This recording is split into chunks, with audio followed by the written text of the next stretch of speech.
welcome into the Kevin Mandeville show. And I am happy to have our first guest ever onto the program. So you don't have to just look at me all the time. I'd love to welcome in Heidi Olsen, who is a senior front-end engineer at Bumped. Heidi, welcome into the program. Hi, it's a pleasure to be here. Thanks for having me. Well, yes, happy to have you on. You've done a lot of interesting stuff in email, so happy to talk to you. And just to set the stage for all future guest interviews, I'm happy to just talk to everybody, learn their stories, learn what interesting things they're doing in the world of email. So I think I have to start first of all, Heidi, before we get into your story. So your Twitter handle is @SwissWebmiss. What's the story behind that? Yeah, so Swiss Web Miss is a mix-up of two different things, right? There's Swiss Miss, which is like the hot chocolate brand. And then there's Web Mistress, which is like an archaic term for a female webmaster. Okay. And when I became a developer, my friends would call me Swiss Web Miss. And kind of the weird part about it is that I'm not even Swiss at all. I'm just Swedish and Norwegian. Yeah. So it's kind of a front, but I liked it and adopted it, and I've had it for many, many years. Cool. All right. So that's a plug. You can follow Heidi @SwissWebmiss on Twitter. So let's get into your backstory. So how exactly did you get involved into HTML, CSS, and coding? Like, what was your first ever experience with that? Yeah, I'm not classically trained. I have no computer science degree, which I think is becoming more of the norm now, which I appreciate. I actually went to school for journalism and African American studies, which is, usually raise some eyebrows, like, why would you do that? But I really loved communication design. I really like the science and psychology behind it, right? Like content hierarchy and colors and how that influences people's perception of the content you're presenting. And so I thought it'd be really cool to work for a newspaper and kind of change the way that we're constructing the message to people to see if that would maybe help just wave some stereotypes and stuff like that. But I graduated and tried to look for a newspaper job, and there's not a lot, especially in layout, which is what I really want to do. I'm a terrible editor. I don't know why. I got a degree in journalism. I'm not a very good writer. But when I moved out to Portland after school, I started getting into web design. And then my buddies were like, hey, you can probably make us a website for a music label. And so I was like, yeah, I could probably figure that out. It can't be that hard. And so I got into that, and the rest is kind of history after I fell in love. That's really interesting. So you just had a passion for journalism growing up, and that's what made you want to go down that route? Yeah, I just really love communication design. Like, I like the idea of how layout can influence the way that people consume your messages. And I think that's a really good segue into like email design and web design, because it's really important, the hierarchy and how you present that. A lot of us know that it's like the mix between having a really short, concise message to make sure people can read it versus a long form, and really how narrative kind of comes into play with that. So I think I did learn a lot from my education and was able to bring it into my career today, which is nice. Gotcha. So you started out then doing more web stuff, and that's where most of your experience is. So what type of projects or things did you work on, or do you still work on the web side of things? Yeah. So I started as a web developer. I did a lot of WordPress sites. So I learned PHP. And then I got a job at an agency many years ago where they had me doing a lot of email development. And so I started getting into that. But in correlation with that, I would also work on websites. And in recent months, I actually got a new job, and I work on a mobile app. And so I've been doing a lot of React Native and React DOM for the website, and really understanding JavaScript and getting into that, which has been really fun, especially kind of taking a break from email development in that way, just to see how I can adopt things that we use for the web and for the app, and how to bring those workflows into email, because there's a correlation there. Yeah. So you've got a wide range of experience on the development side, which is really cool. So you got involved into doing email through your agency experience. That was your first introduction to it? Yeah, and so I got hired as a front end developer, and I thought I was going to be working on websites. And then from the get go, they had me designing and developing emails, and I was just like, felt like I got bamboozled. I was like, this is BS, and I really hated it. But I think all of us go through this phase, right, where it's like the how phase, like how are we going to build this, and that frustrating time. But once you get through that and you actually understand how it all works and you understand how to build it to work in all these different email clients, there's a lot of freedom that comes with that. And then you're like, okay, now I don't have to waste my time just trying to troubleshoot all of this. I can actually think about why I'm building this and like have a lot of fun with that. And so I think that's when I actually really enjoyed email, because after I got through the part of the hard, like, how the hell am I going to make this kind of thing? So yeah, that's actually the exact, obviously we had different experiences. That's exactly the process that I went through as well, with hating it to loving it. Once I learned the ins and outs and the quirks of things, then I realized you can actually progressively enhance and start to have fun. So what were some of the resources, or how did you learn more about email design or the development side, especially with rendering and troubleshooting? Like, what resources did you use? How did you educate yourself? Because you were just thrown into this. So how did you go about learning about it?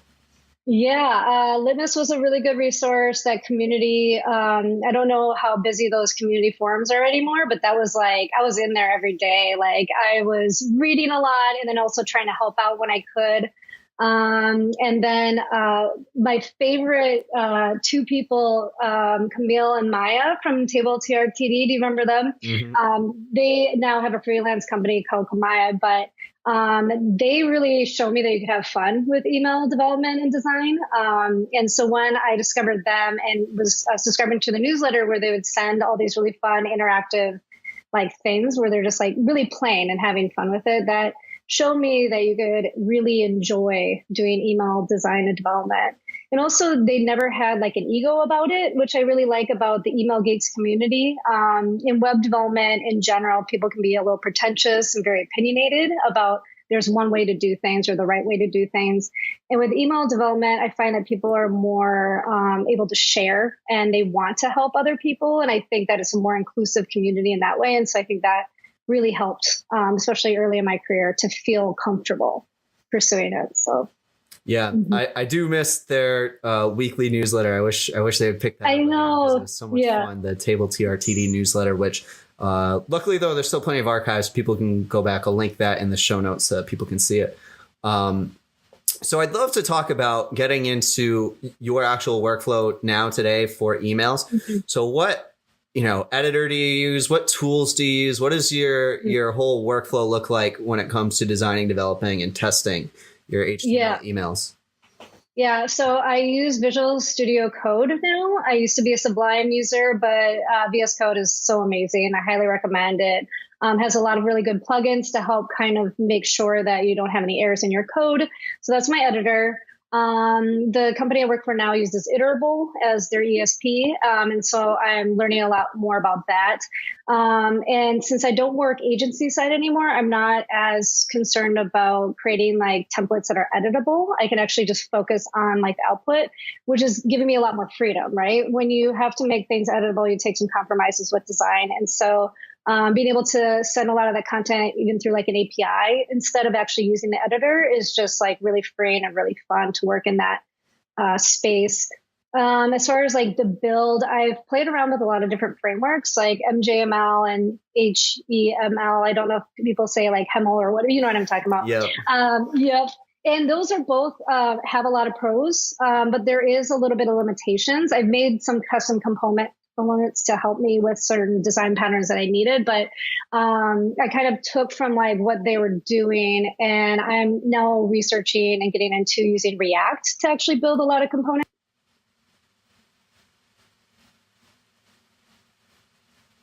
Is having a separate workflow completely for email versus like what we would use for web and app. And I'm trying to kind of make that more comprehensive, because then our design systems as like a brand or a product can be more comprehensive instead of having a kind of this little siloed area for email, because you have to build it so differently. So I'm kind of playing around with that and seeing like what opportunities are there. But prior to that, I used to just have this HTML file that had a bunch of different like patterns in it, and I would copy and paste it and like rearrange it. It was very slow and not the most efficient, but it was what I was really comfortable with. But now that I'm understanding more tooling and stuff, I'm really trying to automate a lot of that. So I have more time to like really prototype and have fun with it. So. Yeah. So that's really interesting. So you're looking into trying to use more React to build, maybe a custom type of workflow for, your own needs, and given the tools that you have at your own company, and previously used a master template more so to copy and paste those components, which is interesting. So what about on the testing end? How do you test your emails typically? What's that look like? Yeah, absolutely. So I definitely use Litmus. I've played around with email and acid. I also think that's a good product as well. But that's how I test basically what like the screenshot view is going to be in all email clients. But then I also have an email address in essentially every email client available. So I can do live testing, especially when you're doing interactive emails. You can't just trust a screenshot. It's really helpful to understand what kind of fallbacks are going to be there and making sure that that's displaying correctly. But I mean, I definitely live test everything. I actually have an Android phone specifically because I found it was harder to. I need to have my own device to be able to like actually troubleshoot it in person, where iPhone has always been a little bit easier for me. So it definitely influences the tools that I purchase, which is weird. Yeah, definitely. We're going to get into interactive email in a little bit and talk more about that. But so on the process side, I mean, what are you sort of a team of one doing emails now at your new place, or what does your team structure look like, and how does the campaign management side of planning to execution and team communication, what does that look like for you? Yeah, it's interesting coming from an agency where we had like 80 plus people. We're working on all these different clients, and our teams are super huge. And we had one person who was one or two people in strategy, a few people in content, a few people in design, and maybe one or two developers. It's interesting to go now to a really small team where our entire company is less than 20 people. And so we have about 6 engineers that work on, email, app, and the website. And then we also have a communications department of 2 people, one of them being Sarah Esterman, who's a fellow email geek. So it's been really awesome being able to work with her.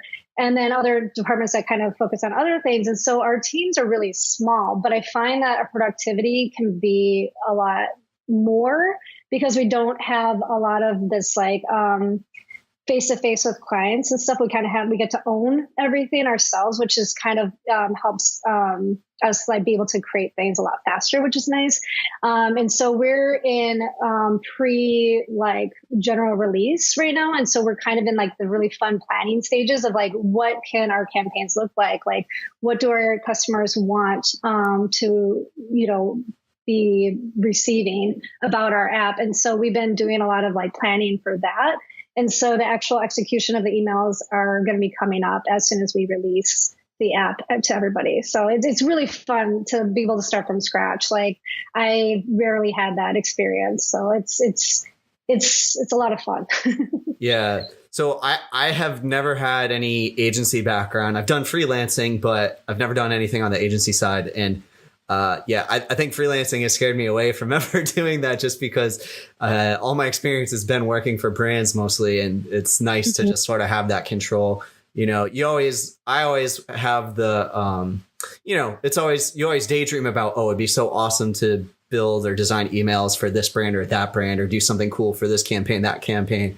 But then you have to think about all that work on the end of approvals and communication and all that stuff, which is outside of just doing the cool work. They're exactly. very different experiences. They have different problems to solve, which, I definitely, it's a lot of fun working with different brands and stuff and understanding their mission statements and trying to solve, their business goals and all that kind of stuff. But there's definitely something special about being able to own your own product for sure. So I'm excited for that. Yeah. On the client end, just out of curiosity, what would you typically use to communicate with clients? Would you use would you just use email? Would you use a type of software to manage that? I'm just curious on the email side, how you would handle that and approvals and things of that nature.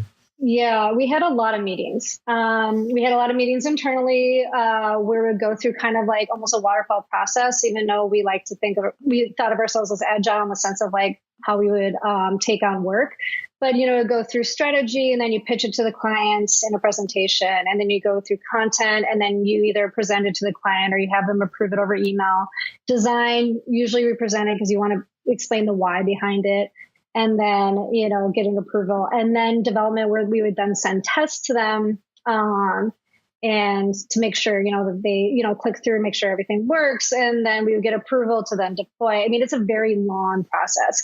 And one of the struggles I think a lot of agencies deal with, including the one that I used to work for, is just how do you make that a lot of shorter of a process, right? How do you make that more efficient with approvals and build that trust with the client so they don't need to see every single step of the way?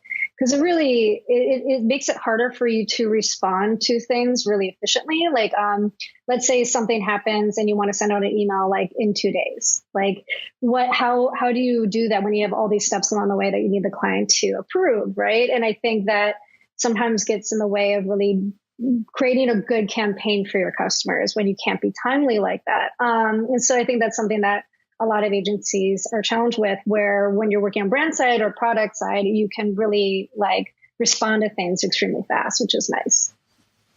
Cool. So we're going to talk about interactive email. But first, I just want to take a quick second to let you know about Email Teas, which is the sponsor of this show.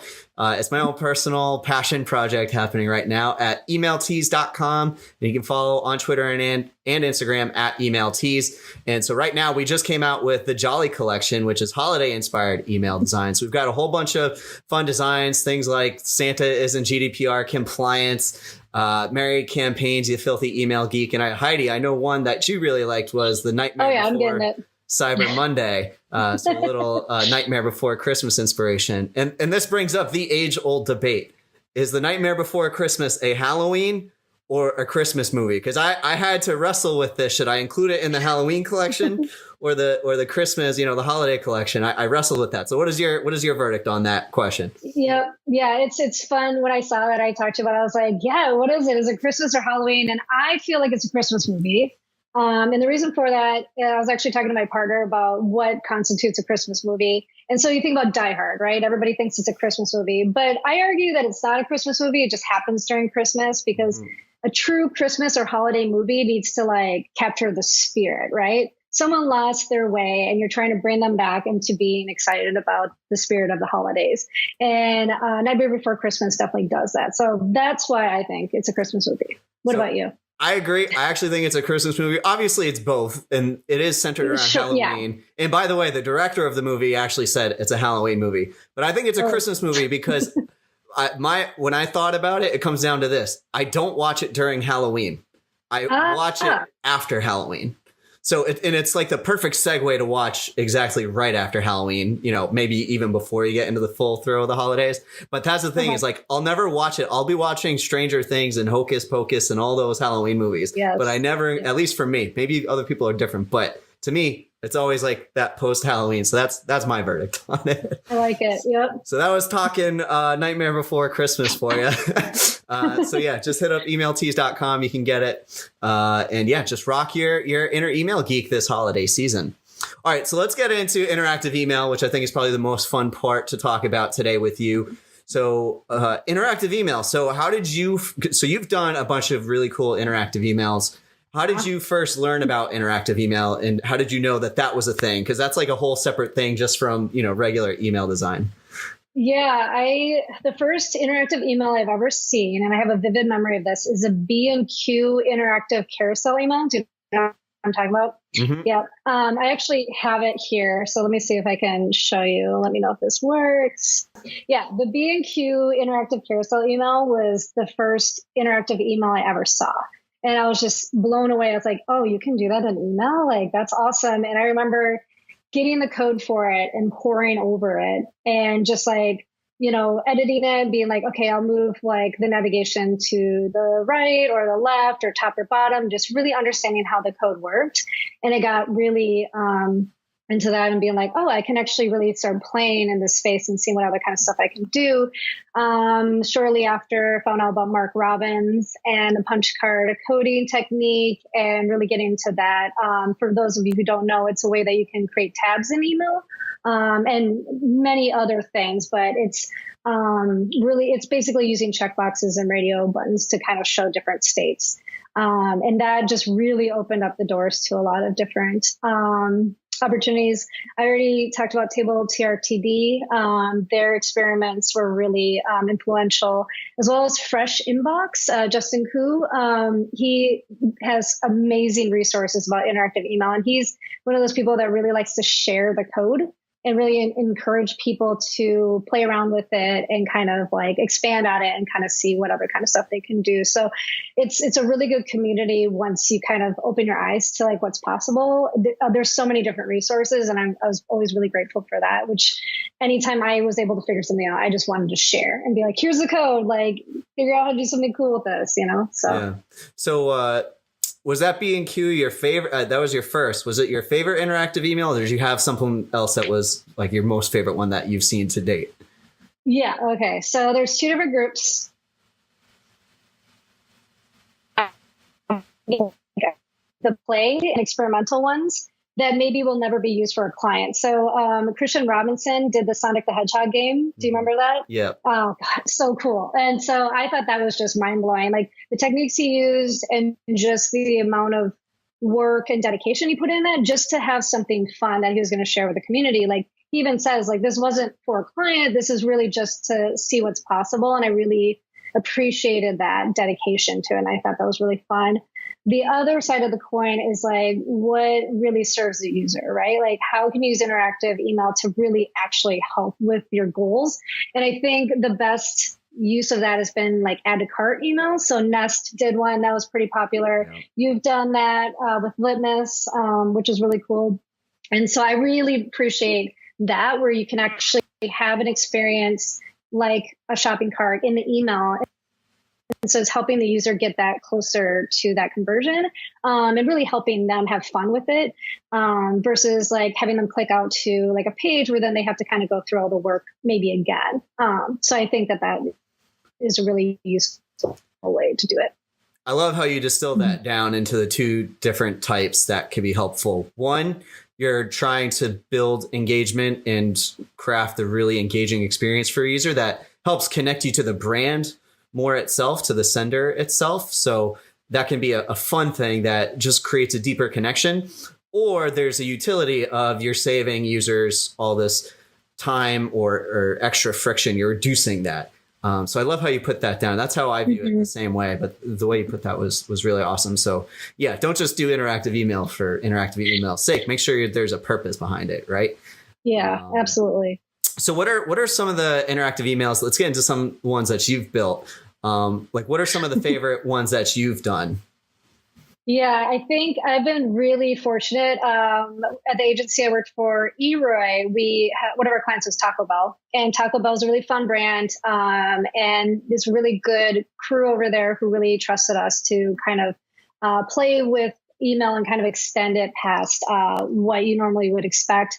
And so we made this one email for promoting their breakfast, and it was like a scrolling email. So it had 8-bit characters, 3 different people. One ate Taco Bell, one didn't eat anything, and one ate a competitor's breakfast, which you see clowns in that scene. So you kind of, assume what it is. And it shows the 3 characters kind of scrolling down through this experience.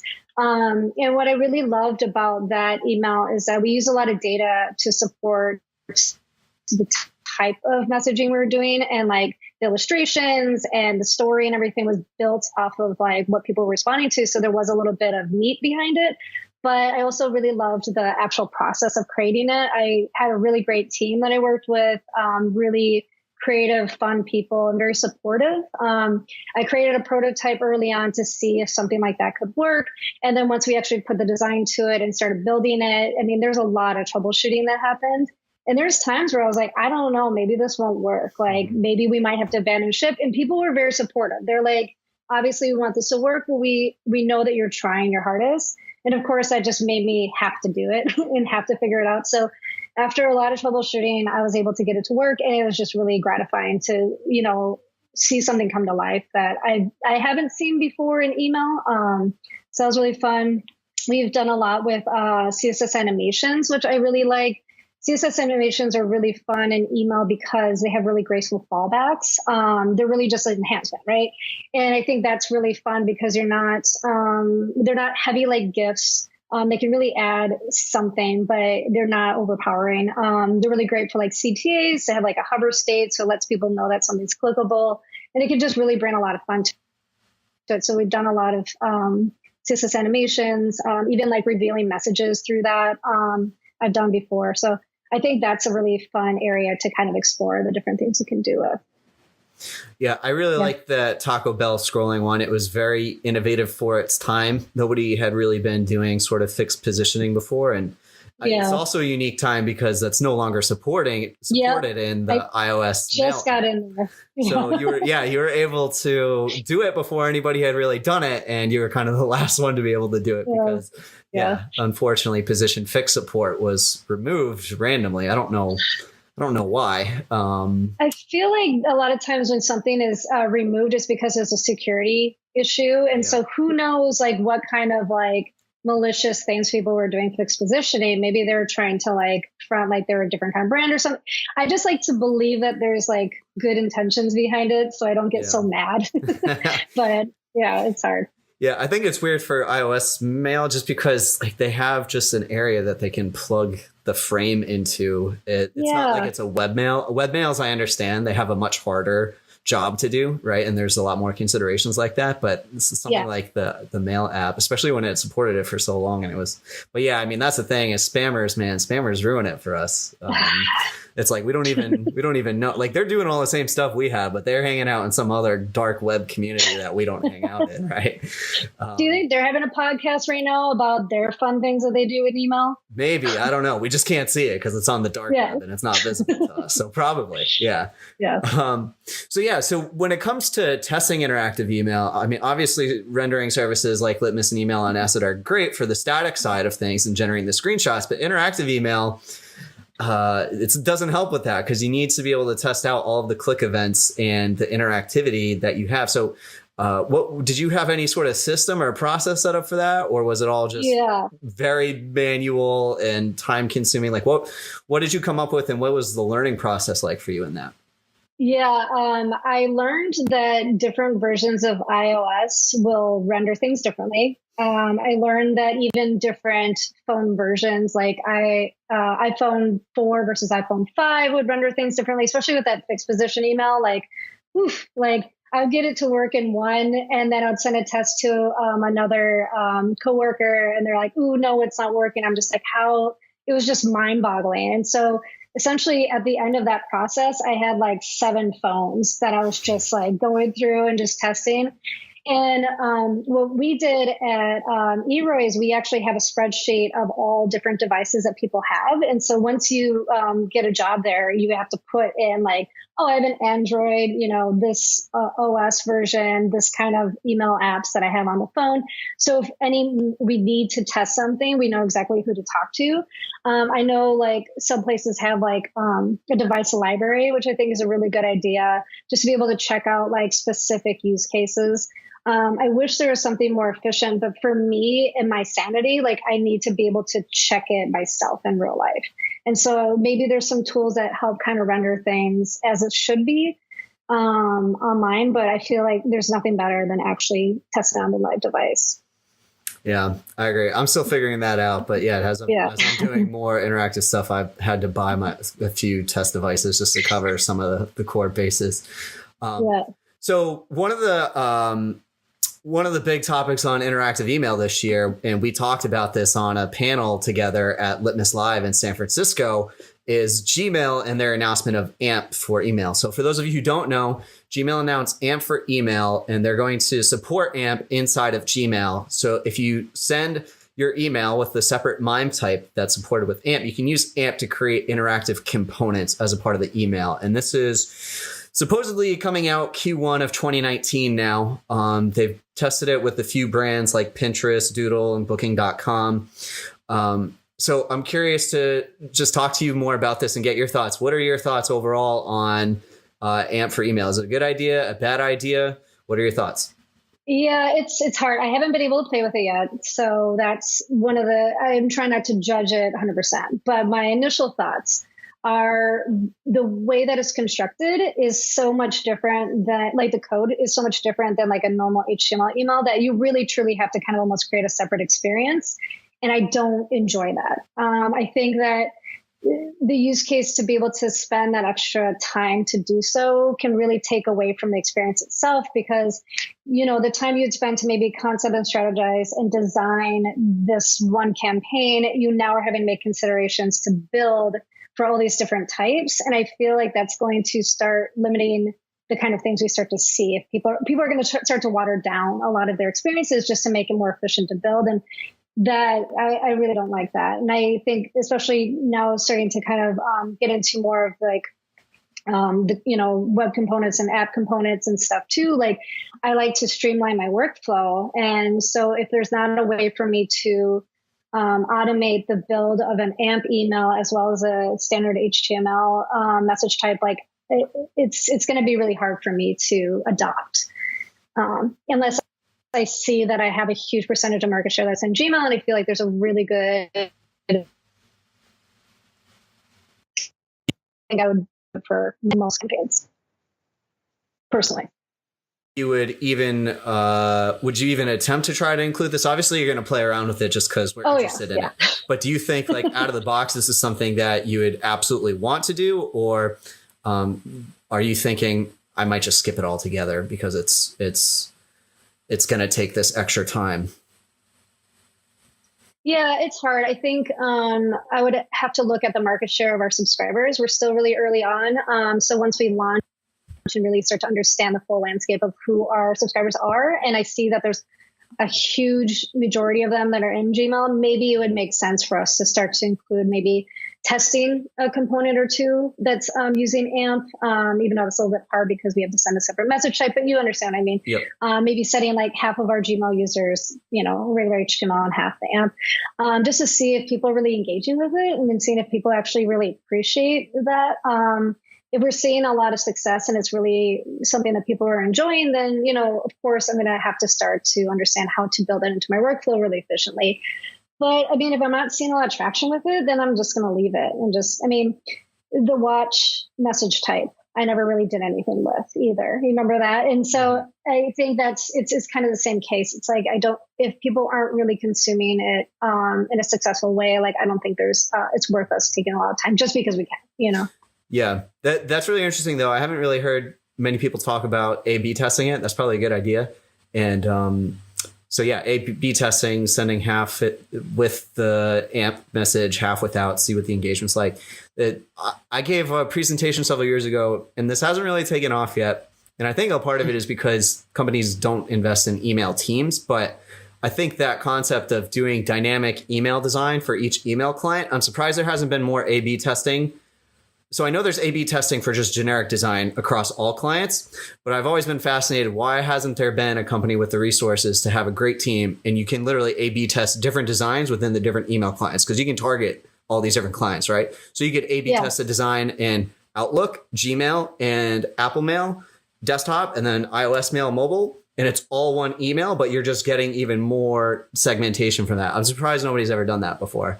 It's just a lot of work, I guess, but it's a lot of work. So this is something I'm going to admit, and hopefully nobody from my old agency is watching, but at eRoy, I used to kind of use it almost as my sandbox where I would start playing around with different technologies and techniques just to see how people would respond. Because we didn't have a huge subscriber base and people expected us to do some fun stuff with email because we were an email agency. So it felt safe. It didn't feel like I was just kind of, playing around for no reason. But I think that for other people, that's a really good opportunity to kind of test a lot of that stuff out, is to make your own email program, especially if you're an agency or you have maybe like an internal email list, that your sandbox, so you can start to play around with and see how people are responding to it. And maybe essentially user testing, right? I think find that the only option is to test on our entire subscriber base, which isn't the case. You can maybe even segment that down into your most active and most loyal. So you know that if you do something stupid, they're not going to be like unsubscribe, And I think that is a really good opportunity to try stuff that you're talking about, because it's not going to take a tremendous amount of time and you get a lot of data from it. Yeah, that's really smart. So for AMP, I have a blog post up on my personal blog, kevinmandeville.com/blog, to learn more about the details of it. I guess just to throw in my 2 cents, I agree with, the things you said. Gmail just launched annotations in the promotions tab, which is using JSON and microdata. I'm surprised they wouldn't have taken a similar approach to this. It's probably different teams and different people making decisions, which is why they're not doing it. But something like annotations is going to get way more adoption right now because everybody can do it. And with this extra MIME type for AMP, there's not even ESP support. People can't send this out with their ESPs right now, which I think is a huge barrier for adoption, let alone just spending the development time and making that decision, just being able to support it and send it. I'm not sure what ESP are you using? We're in Iterable right now, but Iterable, prior to that, I worked with most of the ESPs, and I don't know if any of them really have a plan to launch it anytime soon. Yeah, the only one I know is SparkPost has come out, and they've been pretty vocal about it, and making a bunch of noise for it. But they're the only ones that I know of. So it's like a slim list, and I think SendGrid might have hinted at it too, but. I mean, it's a small list. And I even did this is several months back now, given when all this was going down. But, I remember tweeting at a bunch of these companies and like MailChimp and Campaign Monitor and asking them, do you have plans to support this? A lot of them were just like, no, or we'll wait and see.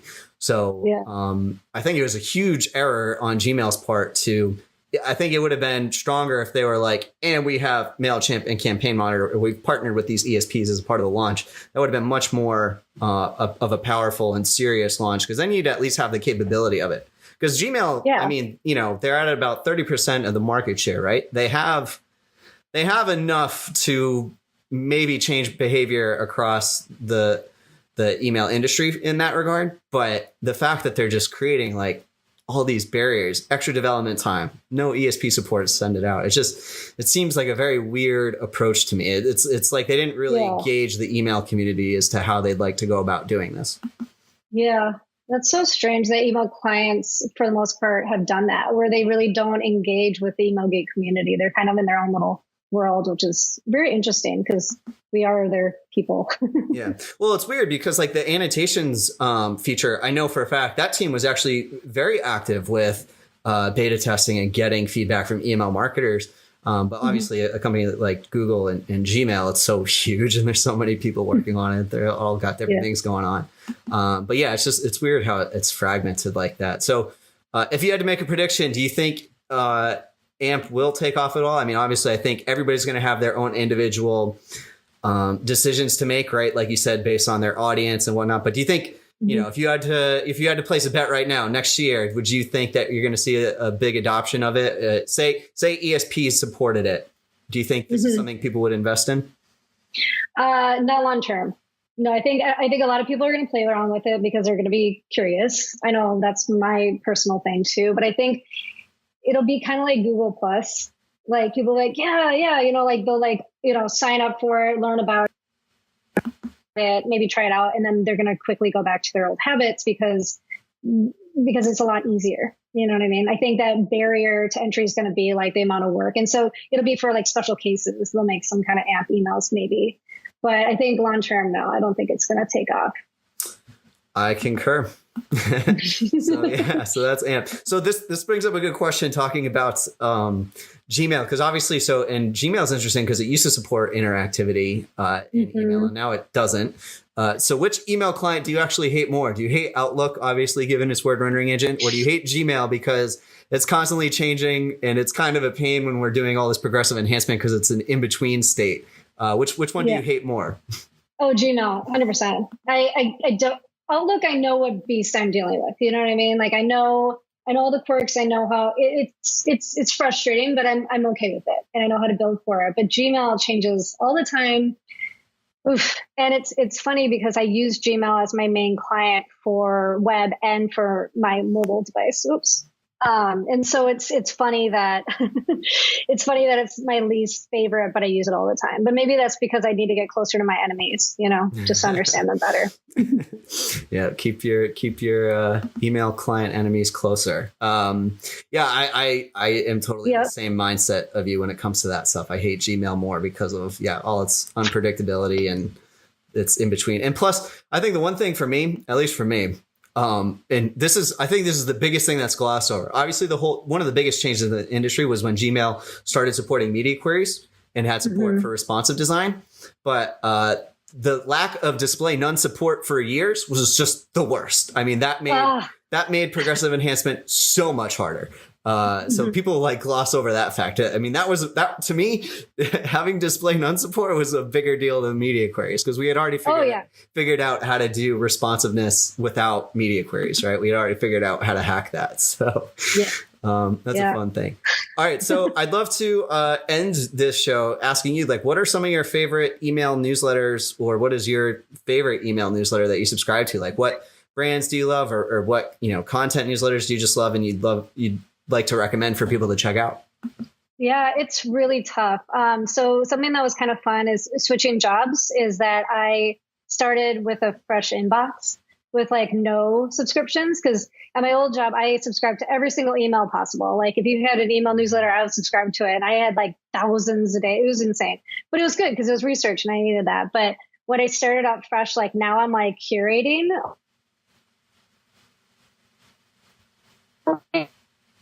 I start to realize I missed that one because I forgot to subscribe to it. And so let's see, as far as emails, which is very meta. I like really good emails. I like Email Weekly, which is Action Rocket. I like the Better newsletter, which is Jason Rodriguez's email. I like Email Teas. It's always fun to see what you do with that. I like Litmus a lot, in Email and Asset. I think that those are both really great resources. There's so many, and I just really appreciate that I like consuming content in that way. It's sometimes I don't remember to go to people's blogs to see if they have anything new. And so I really enjoy emails as almost an RSS feed or a digest to let me know that there's new content. And I've just started getting back podcasts. It's been a really long time since I've been able to listen to podcasts, because a lot of times when I'm coding, I can't listen to people talk. And so I'm late to the game, but I really like Reply All, and they have a really good newsletter too. I think that their content's pretty good. As far as brands, oh man, it's so hard. There's so many good ones. I think for me, I'm going to be a subscriber. I'm going to stay a subscriber if you take a little bit more attention to it. If you're personalizing your message to me a little bit more, if you're using live text and not just image blocks, just that little bit of care, I notice, and I stay loyal in that way. When it's just a batch and blast kind of email, I tend to unsubscribe a lot faster, even if I like the brand, just because it's just me kind of using my voice to say, don't do this. This is bad. Gotcha. All right. So do you have anything to plug, any resources or personal site, personal things that you want to plug? No, I like to share a lot on Twitter. Many times I do anything fun, but other than that, I don't really have my own blog or anything like that. I probably should write more, but I don't. Okay, that's fine. Just give Heidi a follow at Swiss Web Miss on Twitter, and you can get some good email resources and whatnot that she tweets out. So Heidi, thanks so much for coming on the program. Really, really appreciate it. Thanks for having me. This was fun. All right. And just a reminder, everybody, show goes live every Tuesday and Thursday, 12 p.m. Eastern time. And you subscribe at kevinmandeville.com/newsletter. We'll see you next time, email geeks.